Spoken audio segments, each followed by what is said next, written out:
Salut les replayers, on se retrouve pour une nouvelle vidéo, une nouvelle saison 2024-2025 sur la chaîne Le Replay Foot. Anderson, t'as passé de bonnes vacances ou quoi? Bah écoute, Femi, j'ai pas envie de parler de mes vacances. J'ai envie de parler de la nouvelle saison. Hein. Nouvelle saison, nouvelle direction artistique, même passion. Hein. Les mêmes équipes qui gagnent. Je me suis pas trompé cette année. Je me suis pas trompé. On n'en peut plus. Il y a 2 ans, j'ai pris le maillot d'Eden Hazard. Cette année, j'ai dit non, je vais prendre le maillot de Jude Bellingham. Vous avez vu le match qu'il a sorti? 30 secondes de vidéo, j'en peux. Vous avez vu le match qu'il a sorti? Je vais te fatiguer cette année. Je vais te fatiguer cette année. On va gagner les 7 titres. Bon les gars, vous l'avez vu, donc le Real Madrid qui gagne son premier titre, premier match de Kylian Mbappé, premier but, on va en parler, hein, il y a des choses à dire. Ah, il y a énormément de choses à dire, hein, voilà, parce qu'il y a le but, mais voilà. Et puis qui dit nouvelle saison, dit nouveau générique, on va lancer ça tout de suite, c'est parti.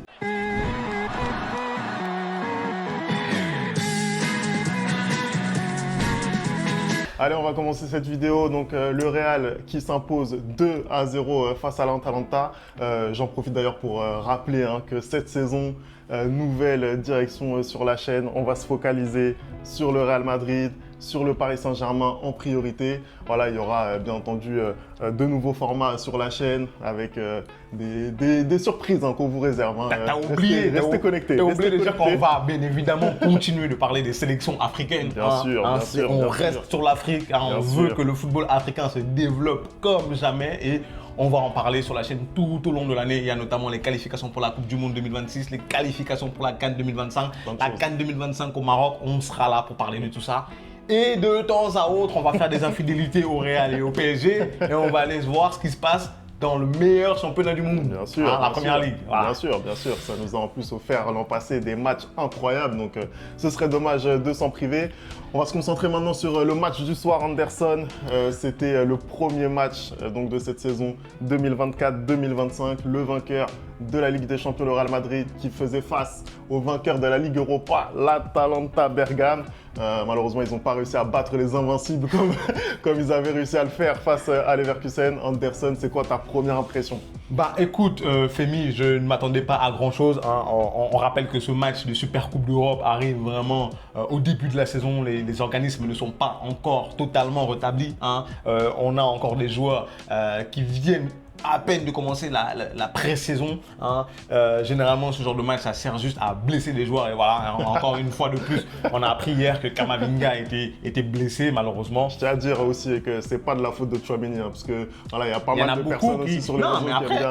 Après, je pense que les gens n'ont pas bien regardé. C'est déjà Camavinga de base qui glisse en essayant de repartir et du coup, Aurélien le percute. Donc, arrêtez d'aller insulter Aurélien dans les commentaires. Et puis, on joue au football aussi, accessoirement. Voilà, c'est un sport de contact. C'est important de le dire. Voilà.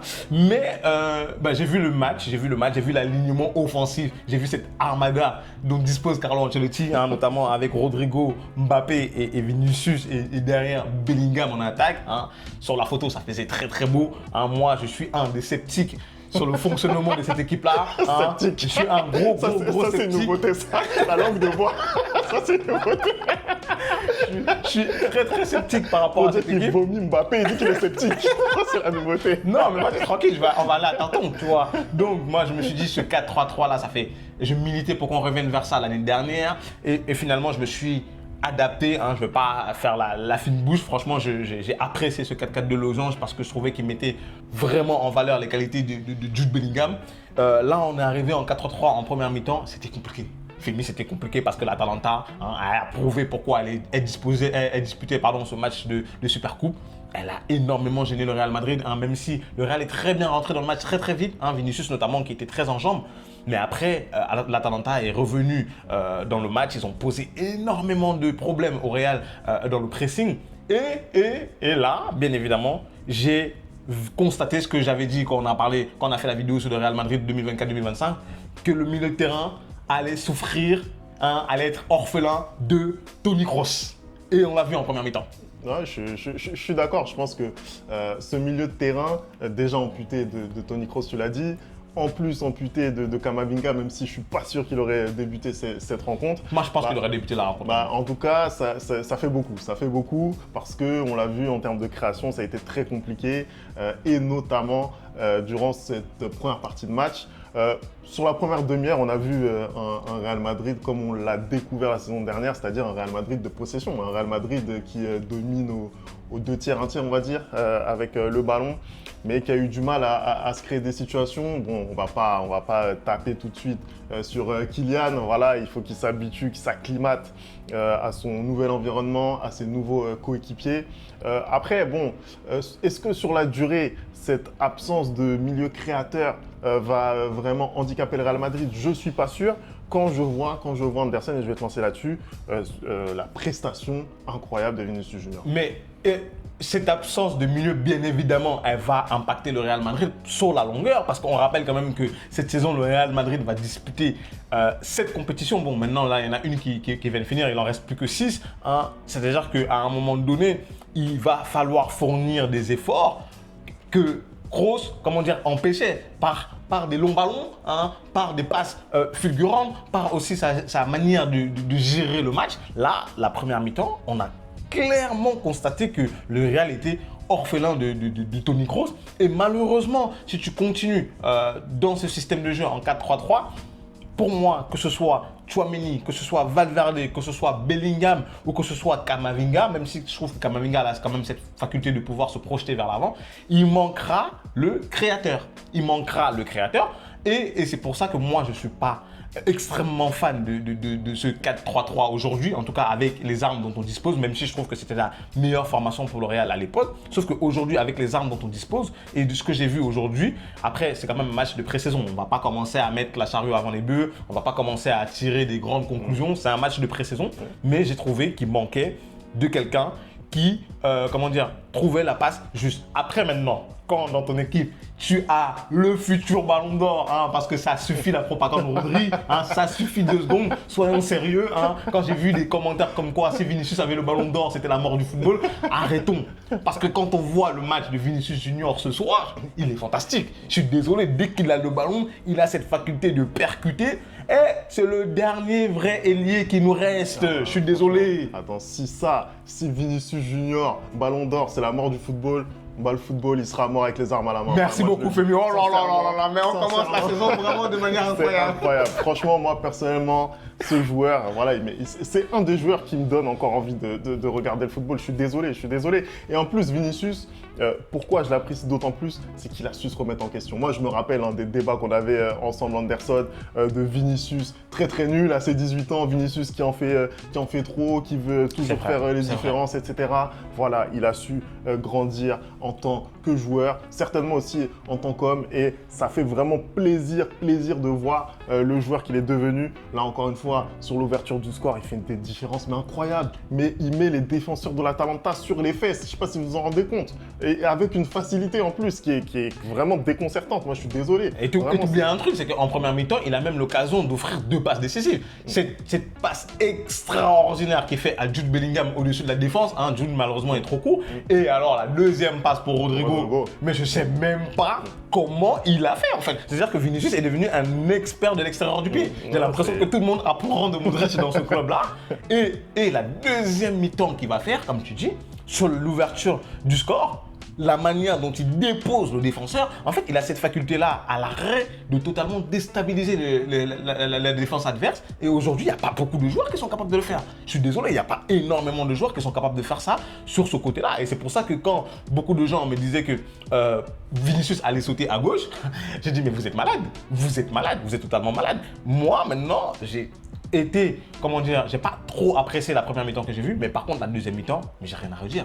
Et le joueur qui cristallise cette deuxième mi-temps, c'est Jude Bellingham. Le match de Jude, on va s'arrêter là, Vinicius a été incroyable, mais c'est Jude l'homme du match, je suis désolé. C'est Jude, le match au milieu de terrain de Jude.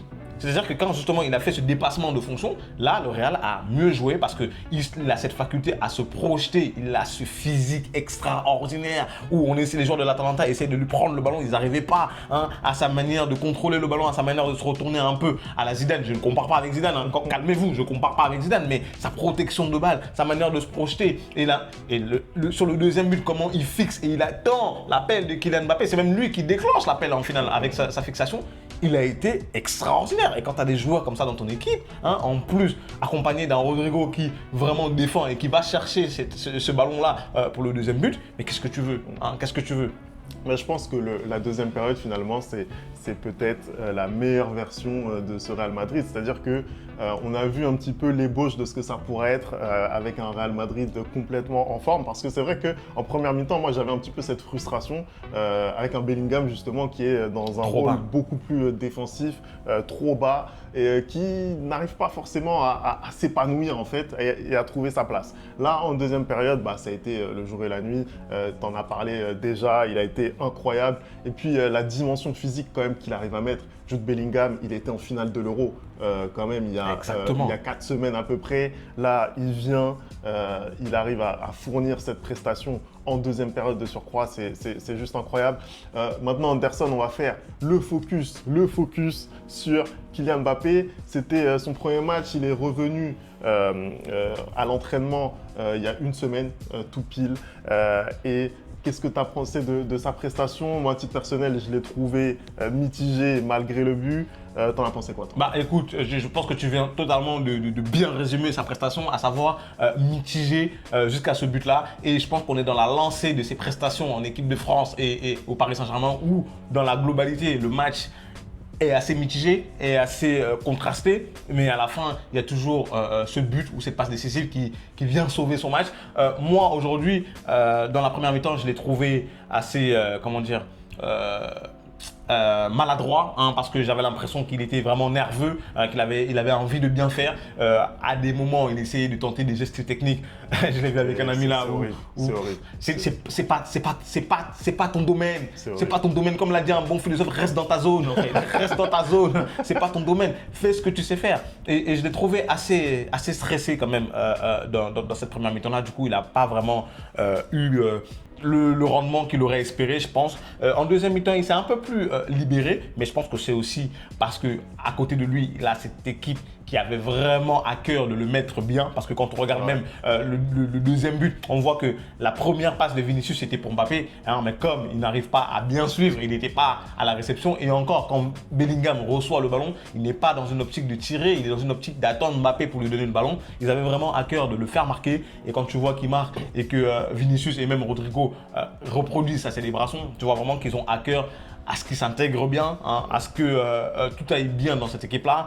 Il y avait peut-être moi-même le premier, j'ai parlé peut-être de bataille d'ego, et pour l'instant, on dirait que ça se passe bien. Hein. J'espère que ça va se passer comme ça le reste de la saison pour que le Real puisse engranger des victoires et des trophées. Mais vraiment, première prestation mitigée dans le jeu pour ma part. J'ai trouvé qu'il ne faisait pas forcément toujours les efforts qu'il fallait. J'ai trouvé que défensivement, même si c'était beaucoup plus que ce qu'il a montré au Paris Saint-Germain, mais bon, c'était que sa première journée de travail. Hein. On sait comment ça se passe quand c'est ton premier jour de travail. Tu rentres, tu poses ton cartable comme il faut, tu poses tes stylos comme il faut. Hein. Tu as encore ton stylo Bic, les 4 couleurs marchent bien. Hein. Tout fonctionne bien, ta trousse elle est encore là. Mais bon, on sait qu'après 2 semaines, 3 semaines, tu commences à chercher ton stabilo. Hein. Tu n'as plus de trousse, tu viens avec un stylo Bic bleu, c'est bon. Donc voilà, on sait comment ça va évoluer, mais ouais, un bilan assez mitigé pour ma part. Ouais, je suis d'accord. C'était un match mitigé. Bon, après, c'était une première, on l'a dit, il fallait qu'il s'acclimate avec tout ce qu'il a vécu la saison dernière. Moi, j'ai trouvé quand même, ça va dans le bon sens. Voilà, c'est un Kylian déjà qui a pris une position, et ça va donner des indications sur la suite, une position axiale. Voilà, moi, j'ai dit lors des précédentes vidéos qu'on a fait qu'il est capable d'occuper ce poste vraiment à part entière. Il est capable de le faire. On l'a vu notamment dès le premier quart d'heure, avoir des gestes d'attaquant. Ça ne lui a pas forcément réussi. Moi, j'ai toujours des limites avec lui sur la partie technique, sur ce qu'il est capable de faire avec le ballon. Mais moi, je pense que dans ce rôle de numéro 9, il peut vraiment apporter au Real cette espèce de, voilà, d'être clinique, vraiment, il est capable de l'être pour moi avec le Real. Je pense que c'est ce qu'il va apporter. Après, moi, j'ai trouvé quand même que Ancelotti leur a beaucoup demandé d'interchanger. Hein. J'ai trouvé qu'ils ont beaucoup bougé. Hein. Ça m'a rappelé un peu l'époque du grand Barça avec Ronaldinho, Eto'o et Juli, qui vraiment tout le temps permutaient et ça mettait à mal les défenseurs. Là, Ancelotti, je pense que c'est un peu ce qu'il a envie de reproduire, et il a failli ouvrir le score, notamment avec cette percée de Valverde qui arrive à le trouver, et il est pour le coup là en position numéro 9, il reprend le ballon, mais malheureusement qui est contré par le défenseur. Mais après, ouais, comme tu as dit, pour moi, dans le jeu, vraiment, c'était pas ça. Après, c'est son premier match. Vous savez très bien sur la chaîne que moi, personnellement, je le porte pas dans mon cœur et que je pense que, comment dire, son arrivée n'était pas nécessaire. Mais à voir, voilà.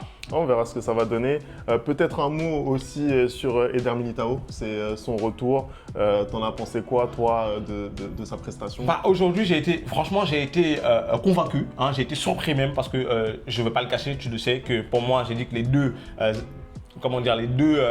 parties du terrain qui m'inquiétaient le plus cette saison, c'était surtout le milieu de terrain et la défense parce que Militao n'a pratiquement pas joué la saison dernière avec sa rupture des ligaments croisés. Hein. Là, la complémentarité avec Rudiger, je la trouve pas toujours bonne parce que je trouve que c'est deux joueurs qui ont assez le même profil, contrairement par exemple avec un Rudiger avec Alaba ou même un Militao avec Alaba où il y a quelqu'un qui est un peu plus calme et quelqu'un qui est un peu plus dans le contact physique. Mais aujourd'hui, il a été bon. Et surtout en fin de match, il a fait énormément d'interventions décisives et notamment à un moment, Lookman qui partait tout seul vers le but et il arrive à le rattraper et à bien défendre.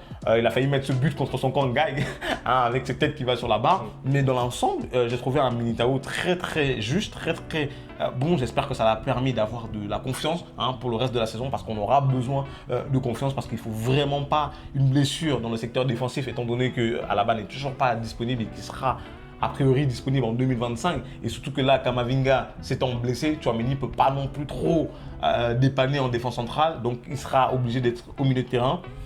J'espère que Militao, voilà, ça va lui donner de la confiance et qu'il va pouvoir vraiment enchaîner les matchs et qu'il va pouvoir revenir à son plus haut niveau et ce sera meilleur pour le Real Madrid qui peut cette année, bien évidemment, aller chercher 7 titres. 7 titres. Regardez comment il est satisfait. Regardez comment il est satisfait. Et ça, on va subir ça pendant une saison sur la chaîne. Une saison complète. C'est incroyable.